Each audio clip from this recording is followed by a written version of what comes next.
Today we're working with these beautiful gouache colors from Artsy by Altenew. It was really so much fun to work with them and so easy to color backgrounds as well as die cuts. We're using sketch number 14 of Kendra's Card Challenge 16 today. This is also part of a giveaway hope, so stay tuned for more information.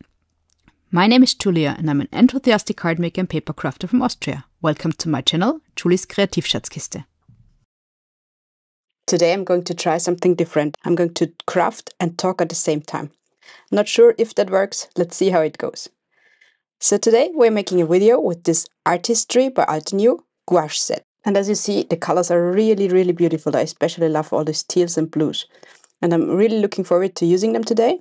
Although I haven't used gouache colors so far, so that's my disclaimer. I'm going to try different things with them and see how they work and see how they react. And of course, we're going to make some cards with Kendra's Card Challenge number 16. For starters, I'm going to show you what I've prepared for today. I'm going to use watercolor paper today, and I've cut out some sheets in different colors. So I have gray, I have black, and I have cream, and I have white. On this, we're going to make some papers for our cards today. Additionally, I have used the same paper to cut out these layering die sets also from Altenew. They're called Dahlia, April, Heather. And I really like them because they're easy to layer because of the keyhole system Altenew introduced and because the same flowers are on the same die and they all fit on an A5 sheet for cutting. So these are the flowers I have cut out. Let's see how many of them we're going to use, but I plan to color them also with the gouache colors. And for sentiments I have prepared this label of German stamps from Altenew. So let's start. So the gouache colors are supposed to be watercolors which are more opaque than watercolors. So they are supposed to work on black paper also. But just for the sake of it, I'm starting, just to be sure, I'm starting with the white paper today. I have my mat prepared, I have some water here, and I have some different brush sizes here to work with. What I have here is just a pencil packaging, and I'm going to use that as my palette to mix up my colors to get new colors. Alright, so let's start. I could tape that down, of course, to my mat, but I'm going to see, because I'm pretty sure it's going to warp. And what I still wanted to say, I'm going to try different techniques also today. I'm going to try to paint on a dry paper. I'm going to try to paint on a wet paper. And I also plan to try the paper on a jelly plate. So let's see how it goes. And we start, of course, with the teal colors. I'm going to put some color on here. Then we have the Prussian blue, which is a beautiful blue. And there is our misty teal. So I'm also going to use some primary yellow. And I love this coral red. I have to try that as well. Maybe if I mix these two, I get some oranges. This is ruby red. It's also beautiful. And then I have two greens, which I also have to use, of course. Lagoon green. Where do I put that? Maybe here. Oh, this is beautiful. And pistachio green. Okay, right. So what you always can do with gouache colors is that you can add a little bit water, then they will be more liquid. But of course less opaque. The more water you add, the less opaque your color gets. Okay, let's start. So here you see that the color is very thick because I have not really mixed it with water yet. So let's add some water here. See, if I add water, it becomes much more liquid and I can also use the color that I have put down to the paper before. I'm mixing them a bit in the middle here so that I get a nice ombre effect here as well. Ooh, I love that color. That's pretty beautiful. I'm not even bothering to clean my brush in the middle of this because I want the colors to mix up. Ooh, I love that. This is really beautiful. Okay, let's try the same on dark paper. I'm going to use the yellows and reds on this, I think. Alright, now I'm going to clean my brush and I'm going to use some new water. Right, I'm going to start with the yellow and this time I'm going to use less water than before because I want to have the opaque effect on the black paper.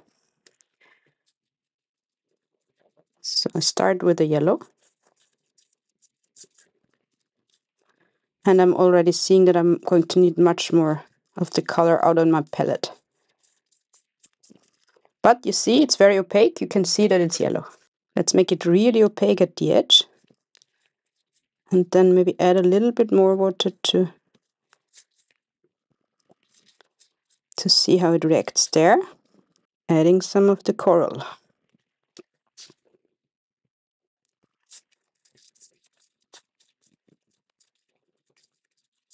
Now that is a beautiful color as well. And finally the red. Oh, now I got too much coral on my brush, but it's always a surprise how it works. I think I'm going to leave it at that. Beautiful. I'm going to make the paper wet now. I've changed my water, so don't mind the red at the top. Now I'm going to take another brush just to have it a little bit not as wet. I'm going to use my yellow here. And as you see, it works really well on the wet paper as well. It doesn't have the same effect as a watercolor, which is going out in all directions. But I don't mind that. Actually, I just wanted to see how it works. So, having the red over here. And using the coral in the middle. It's actually easier when the paper is wet a little bit, because the color is easier to put down on the paper. And here I got some really nice oranges in the middle. Ooh, again, a beautiful effect. I always love the surprise. So next one, I think we're going to use some cream paper. And this time, I have to make another blue one. Definitely. I'm going to change my water again. So again, I'm going to try to put the water down first. Maybe I should have cleaned my mat first, but let's see. Might get some purple in there. Right, I'm starting with the darkest blue. Oh, there's this. Ah, see that? That's beautiful. It does have the watercolor effect. I love that. What I can also try is put some water down afterwards. And see if I make some splatters with the darker color. And I'm going to have to let that dry. Not sure if I have the patience. Maybe I dry it with my heat gun. So it's not completely dry now, but I'm going to make some more splatter because I really like that effect. And I'm going to make them darker if possible. Yeah. All right, now I also promised you to make some jelly plate. Okay, start with the blues again because I have them already here. And if you're working with a jelly plate, you need to have more water on your brush. I have this stamp set from Altenew that is called Bold Bouquet. And I'm going to try to make a stamping impression into my jelly plate. I'm not sure if that works. Okay, let's see. Shouldn't move it too much, actually. See what we get. It's always the fun thing with the jelly plate. I'm using my brayer now, just to equally have pressure on that paper. It looks beautiful. You probably can't see the stamp here. Maybe I put more pressure on that next time. Let us try that again. Use more water this time. In theory, it should lift the color, the stamp. And then I should get a great impression. Oh, beautiful. Partly you see it very well, and then in the middle there went something wrong. Never mind, we can use that. Right, so I leave the jelly plate out because I'm thinking it's helpful to color my leaves of all the flowers, which is next on the agenda. Let's start with the flowers. So I'm just laying them out here. And you see one has the keyhole, there's 2 flowers included in the set. And the other have the triangle in the middle. And this is how you can differentiate between the 2 flowers. Just going to put them all down here. I'm using more water this time because I want to blend this together with the coral. Oh, that is beautiful. I don't mind if something stays white. because I think that also looks really nice. Right, so now I take another brush and I'm going to paint my leaves. So this is our first two colors finished. I'm going to put them to the side. Right, now I'm going to clean my jelly plate again and use no water because I'm making some blue flowers now. And on the light blue you also see the dark blue, so you can use the lighter colors first and then use the darker colors on top of it. I'm going to try that here. First the lighter blue and then use the darker one on top. Yes, beautiful. And maybe add some water that they mix and blend well. Right, so that's done for my flowers. All right, our backgrounds are now dry, and that's what we got. Here we have some beautiful ombres in blue, as well as in orange and red tones. There's more of the stamp in the background here. And this is the one with the splatter in the dark blue. I really like how they all turned out. Before we're going to make cards now, we're going to put together our flowers. I've made them already, all but one, because with the one I want to show you how easy it is to layer this up. This keyhole here in the middle, you see that? And that's the same in all the layers of the die. And that's how you can very easily say how you have to layer the die. So you start with the biggest one on the bottom. And then you just add the glue here in the middle and line up the keyhole exactly on top of each other. So then again, we start with the next layer, put some glue here and line up the keyhole. The fourth layer, also very easy, always find the keyhole. And the last but one layer also has the keyhole. And the last layer doesn't have the keyhole, but it's the same shape as the one below, so it's also very easy to line up. And I just put that on top. And that's the flower finished. See how quick that is? Great. So now I start preparing my cards. I start with folding my card bases. And Kendra's card challenge is made for the American A2 format, but I'm going to use the European A6 format today, just because it's a little bit bigger and I want to show off my beautiful papers. So I have prepared some card bases here. We're going to use sketch number 14 of Kendra's card challenge 16. And this sketch has one matting layer and then one big part of the paper. So I'm going to cut my papers now into the forms I need them. I have searched my stash before to find matching colors for the matting layers. And so I just use the scraps I have at hand. As long as they fit, that's great.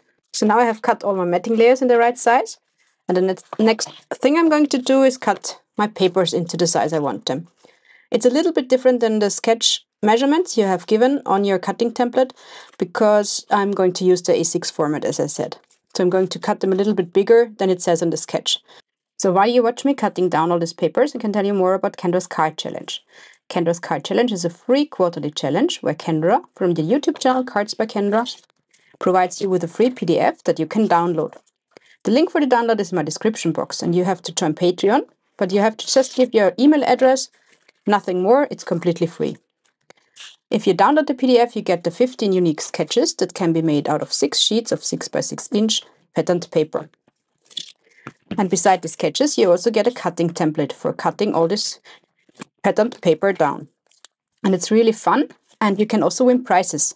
Because if you upload one photo with all the 15 cards you made, in the Kendra's Card Challenges Facebook group, in the respective album, you can join a prize drawing at the end of each month. There's also a quarterly prize drawing. You can enter the challenge once per month, so 3 times per quarter. And on the end of each month, there's a video on the YouTube channel of Cards by Kendra.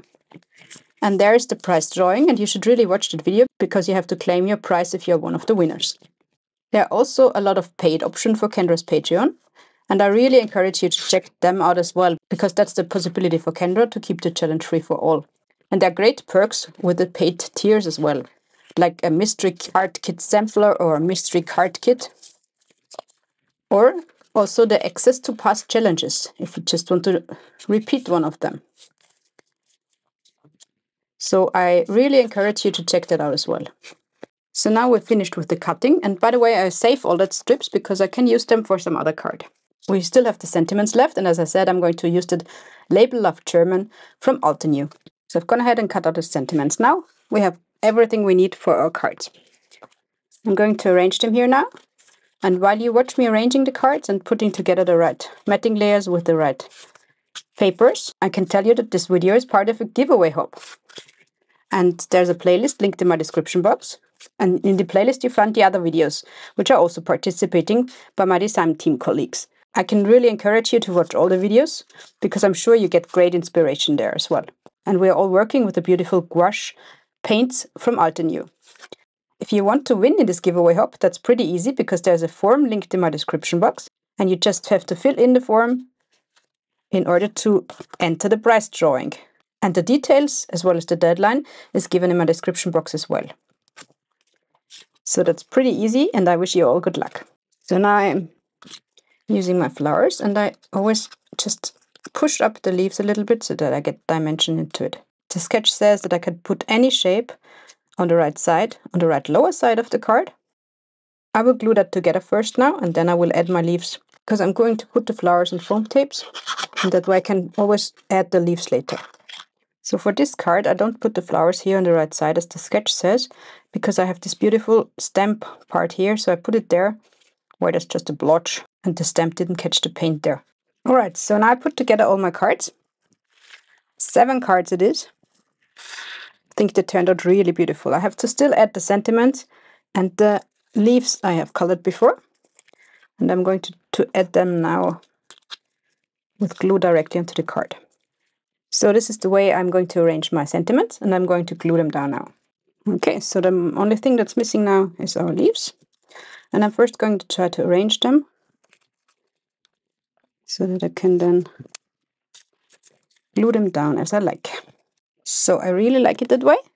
And I'm going to glue down the leaves just like I arranged them now. All right. And that's it actually. These are all our cards finished for today, and I really enjoyed making them. They look so artsy. It's pretty cool, I think. And it was quick and it was easy to make them. So I'm really impressed with the Altenew gouache paints, and I really liked working with them. So I hope you try it too. See you next time. Servus!